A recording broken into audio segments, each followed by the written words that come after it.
This is your life, and it may not be real. According to your experience of the world, everything you see, hear, touch, and feel is real. But are you real? No. This is not an extension to the Matrix movie. It's a video that discusses the idea of the simulation hypothesis, might, although interesting, may be a dangerous idea. So, first things first. What is the simulation hypothesis? The simulation hypothesis poses that all of existence is a simulated reality, such as a computer simulation.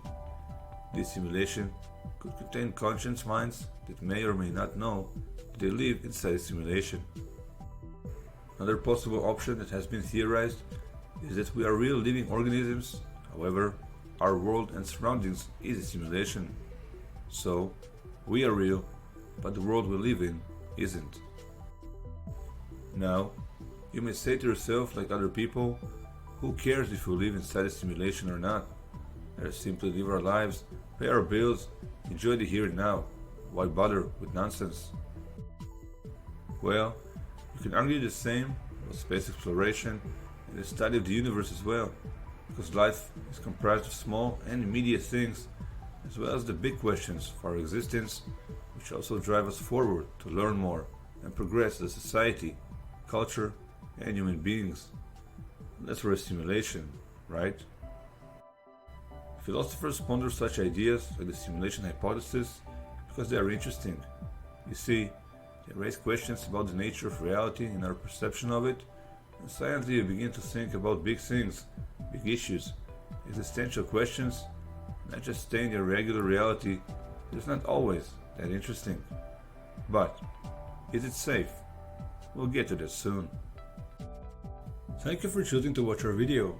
If you enjoyed so far, please like it and subscribe to support our channel. We truly appreciate it. You can also hit the bell icon and get notified when we upload new videos to the channel. Now, let's continue. Nick Bostrom's paper. Let us go back to the year 2003. Oxford philosopher Nick Bostrom has asked this question too in his paper in order to get an answer. He has concluded, given our own proficiency with computers and virtual reality, one of the following propositions must be true. 1. The human species is very likely to go extinct before reaching a post-human stage. 2. Any post-human civilization is extremely unlikely to run a significant number of simulations of their evolutionary history. 3. We are almost certainly living in a computer simulation. All in all, his research states there's a 50-50 chance that we are living in a simulation, which is pretty interesting. According to Bostrom, if our species are able to move to a new post-human phase, what will be known as our new us, then at this point they will have unimaginable computational powers, allowing them to run realistic simulations, which will almost be a given for them. In this case, all of us right here and now are most likely characters in a super advanced game, just like the Sims we have invented, believing we have autonomy when in fact we're no more than puppets in the hands of the players, the new and super advanced us. Religion versus simulation. With this point of view, we have the religious person who believes that everything is known and controlled by the Almighty God, whereas the atheist, or anyone who believes we live in a simulation at the moment, his fate is too not in his hands, but controlled by post-human entities with powers beyond our control. However, there's a slight difference between the two approaches.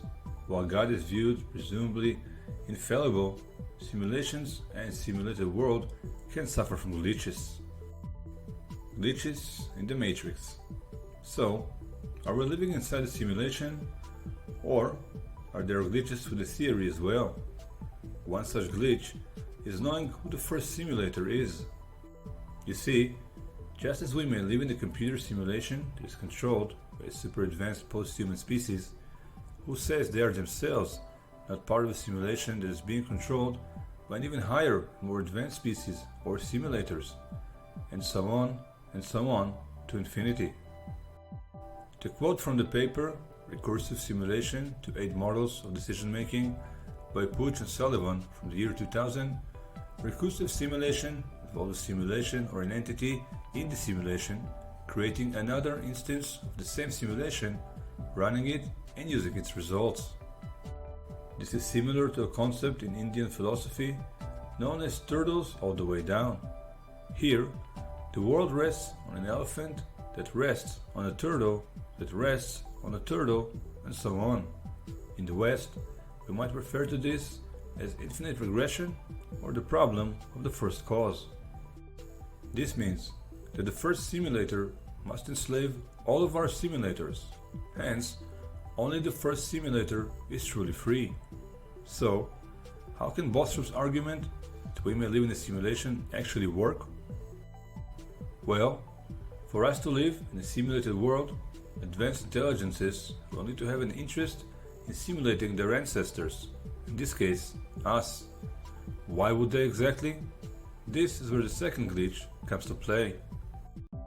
Maybe they would expect to gain some new information about their reality by looking at their evolutionary past. However, being so advanced, they would have collected enough knowledge about their past so they won't need to create a simulation, study, and collecting data from it. Being so advanced, they may even have virtual reality museums where they would go and experience the lives of their ancestors. So, why create and simulate an entire world and universe, just for the fun of it? Advocates of the simulation hypothesis. Elon Musk, the CEO of Tesla and SpaceX, is one of the high-profile names in the world that firmly believes in the simulation hypothesis. During a podcast with Joe Rogan, Musk said that if you assume any rate of improvement at all, games will eventually be indistinguishable from reality, and concluded that it's most likely we're currently living in a simulation. According to Musk, the odds that we're living in a simulation is about 99.9% chance, while a 1 in a billion chance we're living in base reality. Another high-profile name who sees the hypothesis positively is astrophysicist Neil deGrasse Tyson, who said in an NBC News interview that the hypothesis is correct, giving better than 50-50 odds, and also saying that he wished that he could summon a strong argument against it, but he can't find one. However, later, Tyson shared that his friend J. Richard Gott, who was a professor of astrophysical sciences at Princeton University, made him aware of a strong objection to the simulation hypothesis. The objection claims that a common trait that all hypothetical high-fidelity simulated universes possess is the ability to produce high-fidelity simulated universes. And, being that our current world does not possess this ability, it would mean that either we are the real universe, and therefore simulated universes have not yet been created, or we are the last in a very long chain of simulated universes, an observation that makes the simulation hypothesis seem less probable. Is the simulation hypothesis a dangerous idea? Yes and no. The idea and thought by itself should not endanger you in your life and the way you view it and live it. The dangerous part is how you approach it, as the simulation argument may mess with your self-esteem. If you think of it, it is not so different than a religious claim that God works in mysterious ways and navigates us through life. Because what the simulation hypothesis concludes is that we have no free will, because we actually are just puppets fooled into thinking we are free to make our own choices. Believing in this means giving up our sense of autonomy, because if it's all just a big game that we cannot control, why bother? This is the danger with this kind of philosophical argument, as it threatens to turn us into what it is claiming we are, which are simulations, so that we abdicate our right to fight for what we believe in and to change what must be changed.